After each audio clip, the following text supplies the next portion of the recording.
Bismillahirrahmanirrahim. Assalamualaikum warahmatullahi wabarakatuh. Alhamdulillah.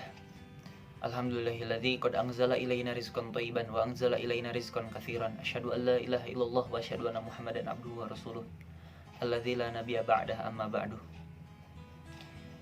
Pertama-tama mari kita panjatkan puja pada Yang Maha Esa, puji pada Yang Maha Suci, Allah Subhanahu wa taala, dan tak lupa salawat serta salam mari kita curah limpahkan kepada junjungan besar Nabi kita Nabi Muhammad sallallahu alaihi wasallam. Karena beliaulah sang revolusioner sejati yang mengawal hidayah ini dari risalah mulia menuju peradaban dunia.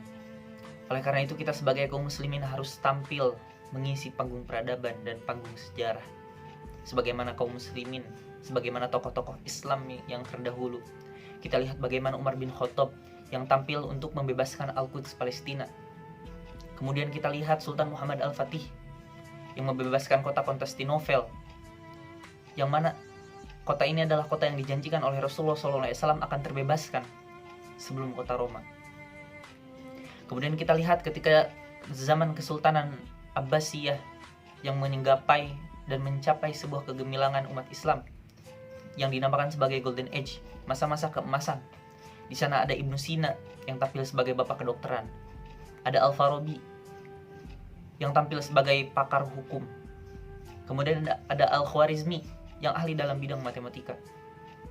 Kemudian kita maju lagi, kita lihat pada akhir abad 20, di sana ada Hasan Al-Banna dan juga ada Said Qutb yang menggemakan dan menyuarakan kebangkitan Islam yang dinamakan As-Shahwah Al-Islamiyah, untuk menyuarakan semangat umat Islam untuk mendirikan lagi sebuah peradaban Islam setelah runtuhnya Turki Utsmani tahun 1924.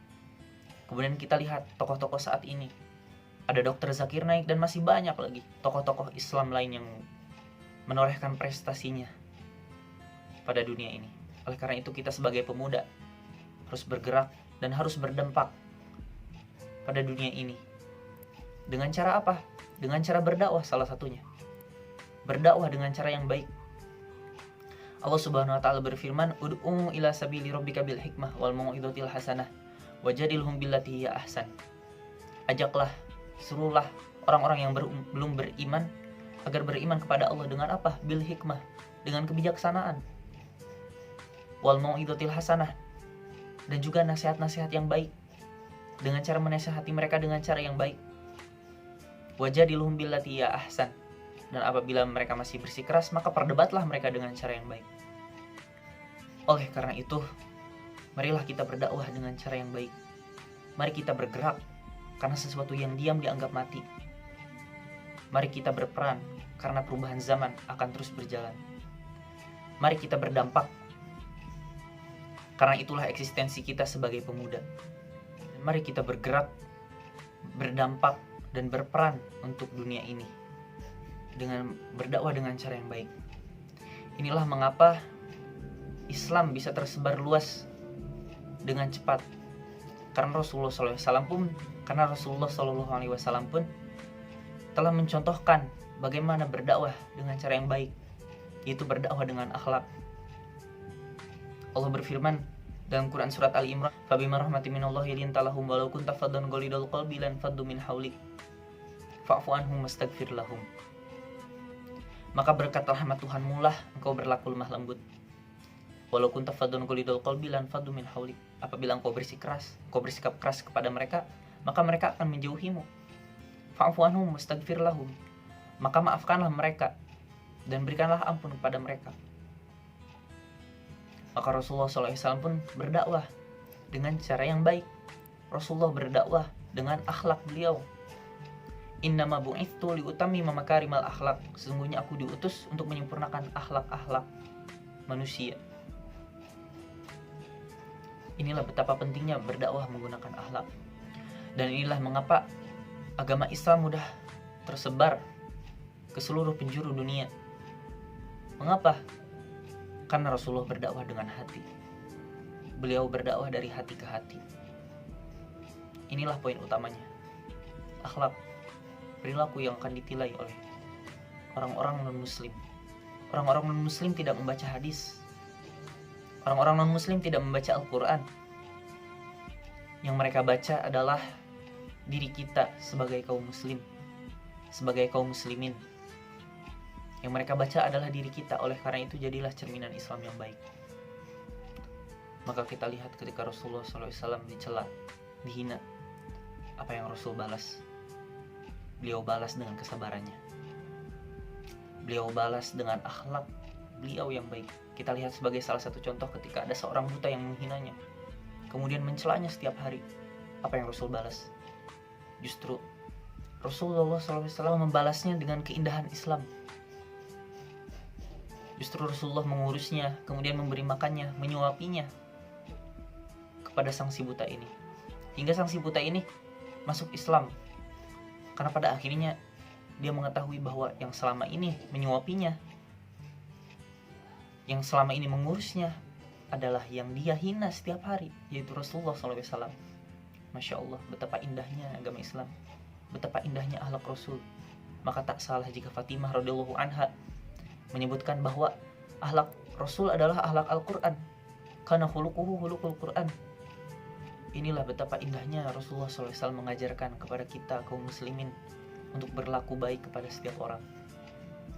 Namun kita lihat bagaimana keadaan kaum muslimin sekarang. Dr. Muhammad Abduh pernah berkata, aku datang ke timur, aku menemukan muslim tanpa Islam. Kemudian aku datang ke barat, aku menemukan Islam tanpa muslim. Artinya apa?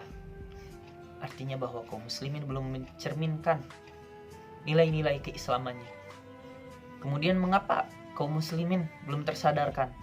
Mengapa kaum muslimin belum mempraktekkan nilai-nilai keislamannya pada dirinya sendiri? Salah satu faktornya adalah karena diamnya orang-orang yang baik. Al-haqqu bila nidhamin yaglibul batil bin nidhamin. Kebaikan yang tak terorganisir akan terkalahkan oleh kebatilan yang terorganisir.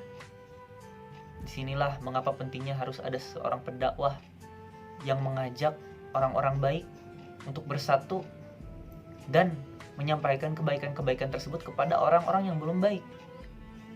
Disinilah pentingnya berdakwah, agar orang-orang yang belum tahu bisa menjadi tahu, agar orang-orang yang tadinya bersifat tercela menjadi orang yang baik. Disinilah pentingnya dakwah. Untuk berdakwah di zaman ini, kita tak perlu berdiri di atas mimbar untuk berdakwah. Kita tak perlu berdakwah mengumpulkan jamaah. Kita tak perlu berdakwah di lingkaran-lingkaran kajian. Bahkan dengan duduk santai sekalipun kita bisa berdakwah. Dengan cara apa? Berdakwah dengan sosial media. Kita bagikan postingan-postingan yang bermanfaat. Kita bagikan postingan-postingan yang menunjukkan nilai-nilai keislaman. Di sini pun kita bisa berdakwah meskipun kita bukan seorang ustadz, meskipun kita bukan seorang dai, meskipun kita hanya manusia biasa, kita hanya seorang pelajar, seorang mahasiswa, tapi kita pun bisa berdakwah dengan dakwah-dakwah yang ringan. Kita membagikan postingan-postingan kepada sosial media, kita membagikannya di dalam status dan yang lainnya. Mungkin benar media ini diciptakan oleh orang yang kafir, tapi ingat, media adalah senjata. Sebuah teori yang mereka yakini bahwa tidak ada sebuah penemuan besar tanpa ada pengganggu dalam kubunya sendiri. Inilah yang mereka sebut dengan kutukan. Maka berusahalah menjadi kutukan tersebut. Kita gunakan media mereka untuk menyebarkan nilai-nilai keislaman. Inilah yang disebut dengan dakwah di dalam sosial media. Rasulullah SAW pernah bersabda, barang siapa yang menunjukkan sebuah kebenaran kepada seseorang, maka ia pun akan mendapatkan sebuah kebaikan seperti orang yang melakukan kebaikan tersebut. Itulah kata Rasulullah SAW. Oleh karena itu, janganlah berhenti berdakwah, karena dengan cara inilah Islam bisa tersebar dengan luas. Saya Fadlul Mulhaqi. Wassalamualaikum warahmatullahi wabarakatuh.